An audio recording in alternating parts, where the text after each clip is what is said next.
Back in fall of 23, I set out to create an ROV submersible, resulting in what has become my favorite project ever. Adding features like automatic pitch, depth, and roll control, forward and downward ultrasonic sensors, camera, forward lighting, and a telemetry display made this even more exciting. And all 3D printed?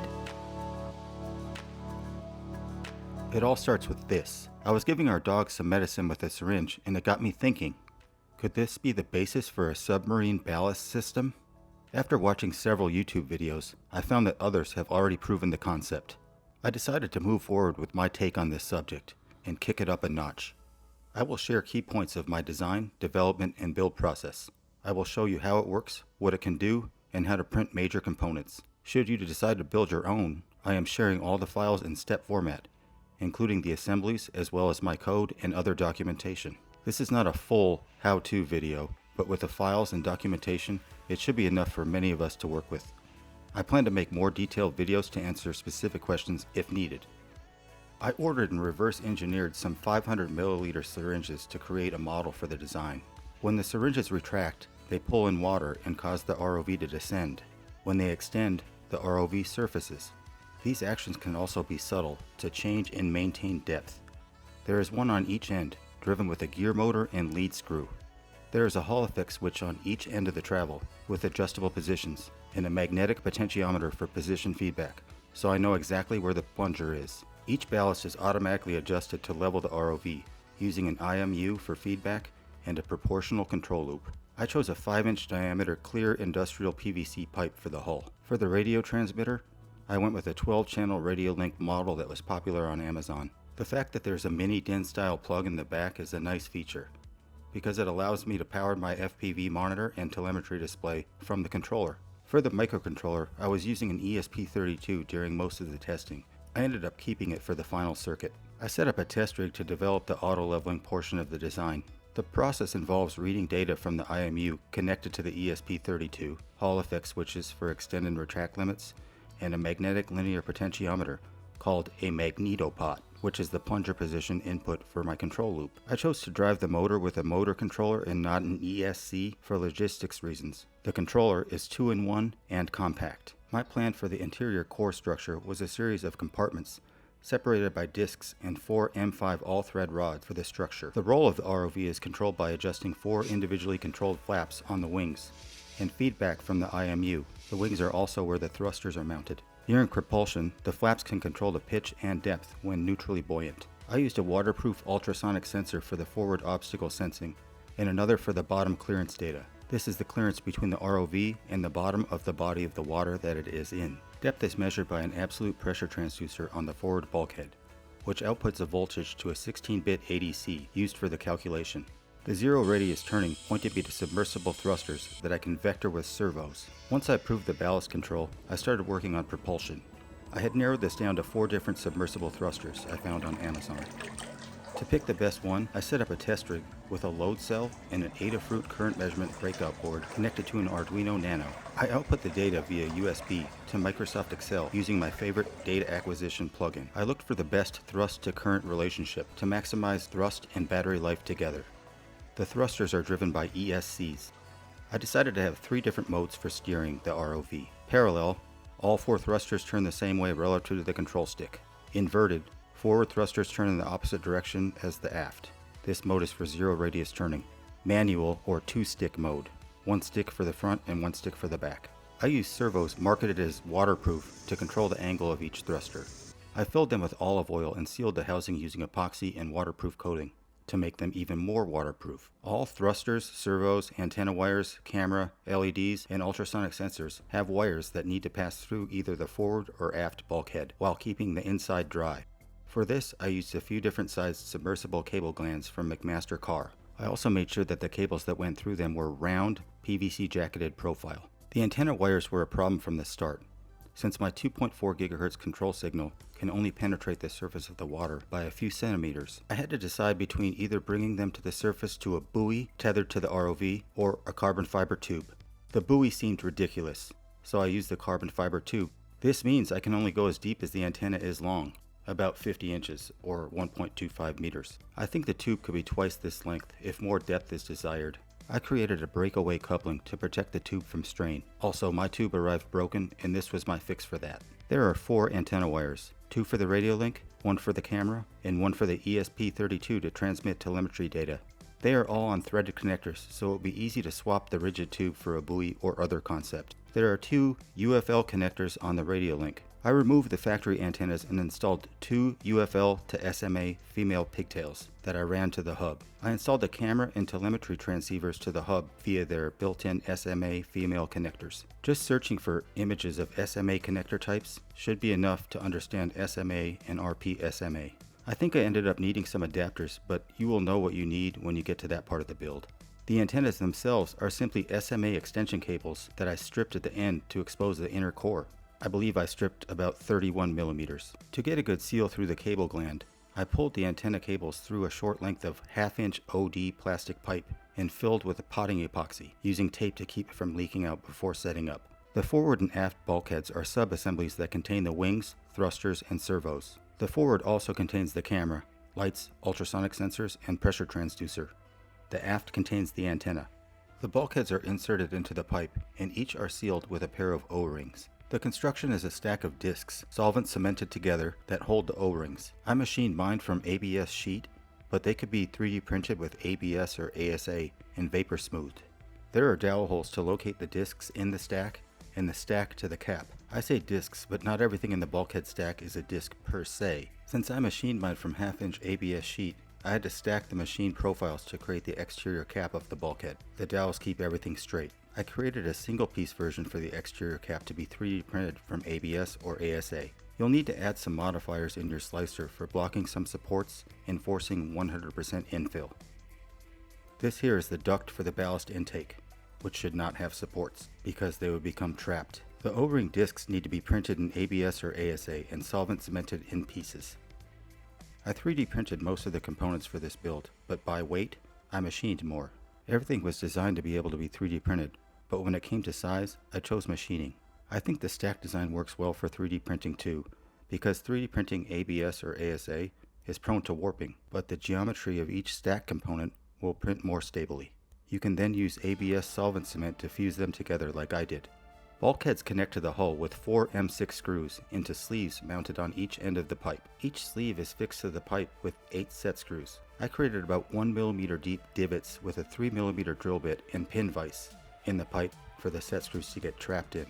I decided to use a 15,000 mAh LiPo battery. I wanted an easy battery change, so I created a compartment for the battery to slide in from the top. This allows for changing the battery when the ROV is in the water. I also ran a USB plug from the ESP32 so I can upload code while in the water as well. Compartment is sealed with an O-ring. The top and bottom battery compartment blocks should be printed in ABS or ASA.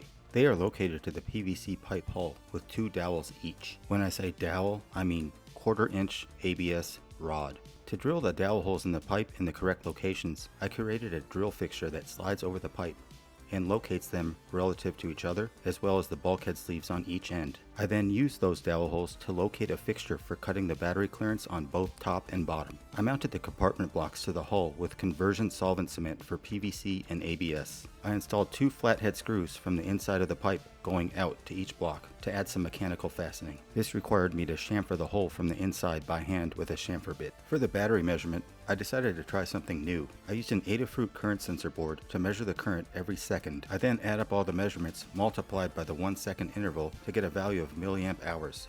In calculus, this is called numerical integration. I created a sliding switch assembly mounted outside the hull that moves a magnet in proximity of a magnetic switch inside the hull. I mounted the slide with silicone adhesive. I wired it so when the magnet is near the switch, the power from the battery is cut off and turned on when the magnet is away. The switch controls the nearby main power relay. I needed to calculate how much the ROV had to weigh for neutral buoyancy. I did this with the simplify command in Autodesk Inventor Professional. I selected these options. This produced a single part file of solid material with no voids. I then changed the material to water and checked the weight in the physical properties. This is how much it needs to weigh on land to be neutral in water. But there are 2 pounds of ballast water, so I shot for about 1.5 pounds less than this. I 3D printed the wings and flaps in PETG at a 0.25 mm layer height with 4 perimeters.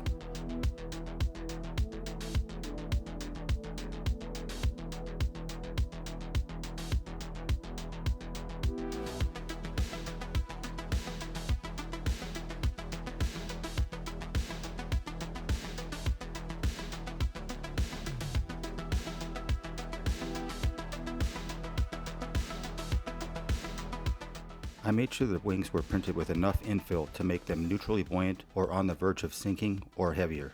With 4 perimeters, 80% or greater is a safe number. Everything on this build should be printed with at least this density, then wet sanded in a large tote of water. I filled any voids on the surface with plastic filler before the last wet sand. I then sprayed them with 8 coats of Krylon Fusion Satin Black, as well as every component outside of the hull. The wings are reinforced with 2 M5 all-thread posts. Tightening the nut at the end of the wing creates a compression preload on the wings, making them stronger.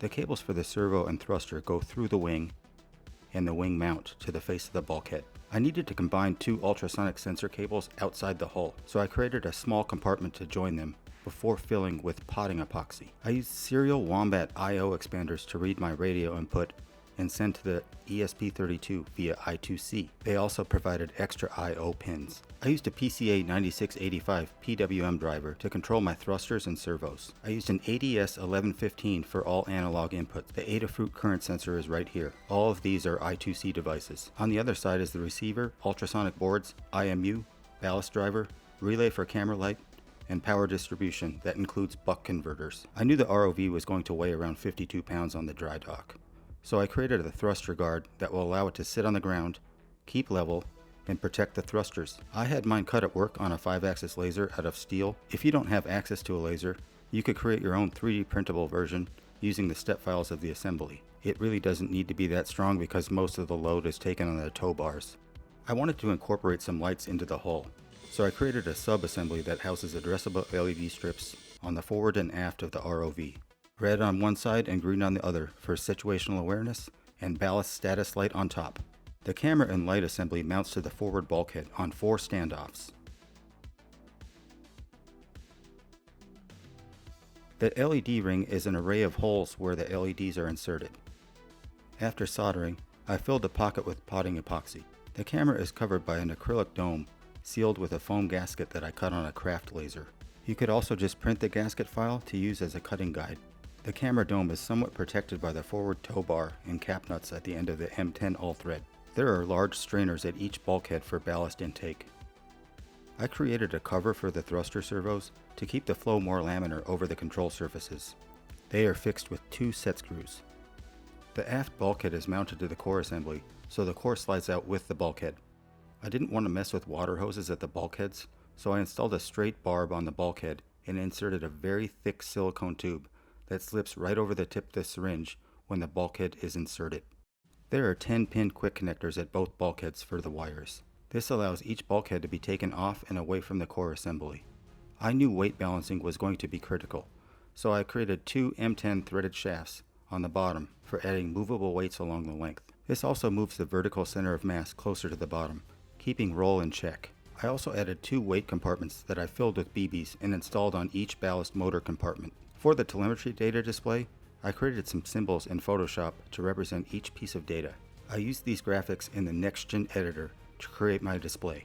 Pitch, roll, heading, steering mode, camera LED, pitch control, depth control, and ultrasonics. The ultrasonics are forward obstacle distance and bottom clearance data. Depth and bottom clearance are used to calculate the depth of the water, which is also displayed here. You could also record and plot these values if you wanted to map an entire lake, for example. The data comes from an Arduino Nano. The Nano is also connected to a 2.4 GHz radio transceiver. The ESP32 on the ROV is connected to a 2.4 GHz radio transceiver and sends the data, including data from the radio link receiver. This is how I am able to toggle screens on the NextGen display with a radio link controller. I tried to find a radio controller that could do everything, but they were all lacking in one area. Basically, the radio link controller sends stick, knob, and switch control data to its receiver on the ROV, which are read by the serial wombats to the ESP32. The ESP32 processes the control data, which results in controlling motors, servos, settings, and sending data back to the controller display. The camera transmissions are independent of the ESP32 and run on their own. I used lots of waterproof grease on all O-rings and cable glands during the assembly. I installed flocking tape around the core disc to damp vibration and make the core slide in and out easier without scratching.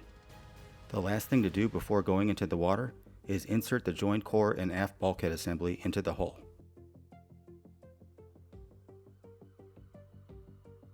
Install 4 M6 screws. Connect the forward bulkhead terminals. Insert the forward bulkhead and install 4 M6 screws.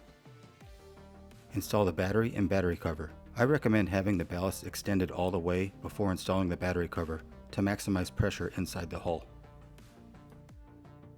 The first time I put this thing in the water, I was blown away with the amount of power delivered by the 4 thrusters. I could literally hook a rope to the aft tow bar and pull myself in a kayak across a lake, or maybe even water ski behind it. The zero radius turning was my favorite thing, but the agility was impressive as well.